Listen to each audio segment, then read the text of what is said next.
How many of you are afraid of terrorist attacks? For instance, when you travel to another country and are afraid something bad will happen. Despite all the calls to close Guantanamo Bay because of its inhumane treatment towards its prisoners, it should in fact stay open to help fight against terrorism. And by keeping the prison open and having the prisoners under U.S. watch, it will help gather much needed intel and will help prevent any future terrorist attacks. This subject is important to me because I want to help fight against terrorism and eventually stop it. Three main points that I will be talking about are what exactly will happen if Guantanamo Bay closes and what kind of trouble it can cause, why keeping Guantanamo Bay open is exactly the best option, and by locking up these prisoners, how it will prevent future terrorist attacks and keep the people safer. What exactly is Guantanamo Bay? Guantanamo Bay was a naval base that was acquired after the Spanish-American War, and it is located in Cuba. But after the 9/11 attacks, it was turned into a prison camp, and it now houses some of the most deadly terrorists captured in the Middle East. Now, what exactly will happen if the prison is closed? What will happen is the prisoners there will have to be transferred. And for instance, they want to take them and move them to the United States, but no prison up here wants them because they pose too much of a threat. Nobody wants a person like that on U.S. soil. Another place they want to ship them is overseas to another country. And according to a U.S. congressional document, no other country wants them because having someone of this caliber in their prison camp puts them at a risk of being attacked and eventually freed and just rejoining the war. It's a hot spot for an attack. And if they can't find anywhere to transfer them, the prisoners will eventually just be released. They'll be let go. And what will happen exactly if the prisoners are released? According to Jim Bridenstine, about 30% of all prisoners released re-enter the battlefield. And one prisoner that is held there is Khalik Shaikh Mohammed, and he is the mastermind behind the 9/11 attacks, and that is somebody you don't want set free because there will be nothing stopping him from just re-entering the battlefield and attacking again.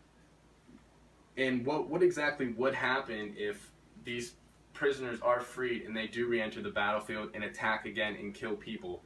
The only person to blame would be the United States for letting them go. Now let's move on to why the camp must stay open. It must stay open because it helps with national security. So much intel has been collected from the prisoners and it has helped fight against terrorism and stop attacks. According to Donald Rumsfeld in his interview, he stated that many lives have been saved by the information gathered from these prisoners at Guantanamo Bay.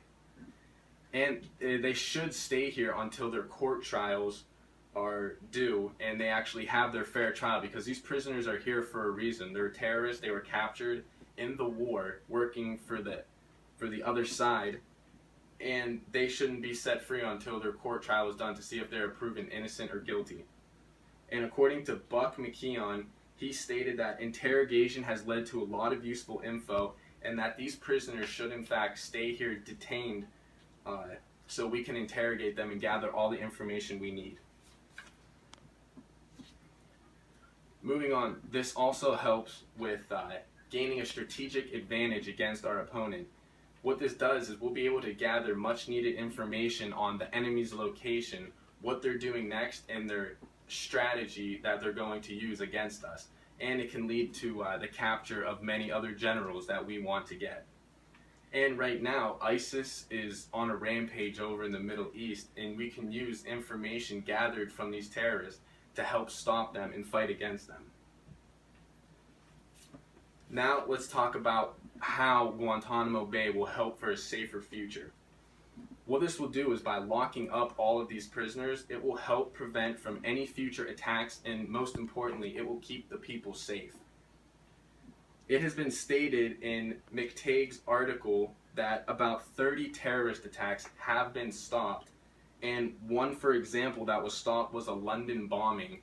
By interrogating a prisoner at the camp, he told them about a terrorist attack that was going to be held, and they had used this information and stopped him before he could carry it out. And the greatest capture from this, what the greatest thing from Gitmo was the information that helped lead to the assassination of Osama bin Laden. That's very big. He's the mastermind behind Al Qaeda. And moving on to how this will create a safer world is by capturing all these people and keeping them locked up. It will make traveling to war zones a lot easier. People won't have to fear for their lives from traveling to these places and have to be worried about any future attacks. In conclusion, I hope you now understand why we can't close Guantanamo Bay and what will happen if we do, and why it's so important to keep it open and how it will help to make the future better and safer. Now, I just want you to think, would you rather live in a world where all the evil terrorists are locked up under US watch, or would you want them to be free, roaming around, and always have the ability to attack again if they wanted to? Thank you for your time, and I hope you now understand how important Guantanamo Bay is and why, in fact, it should stay open.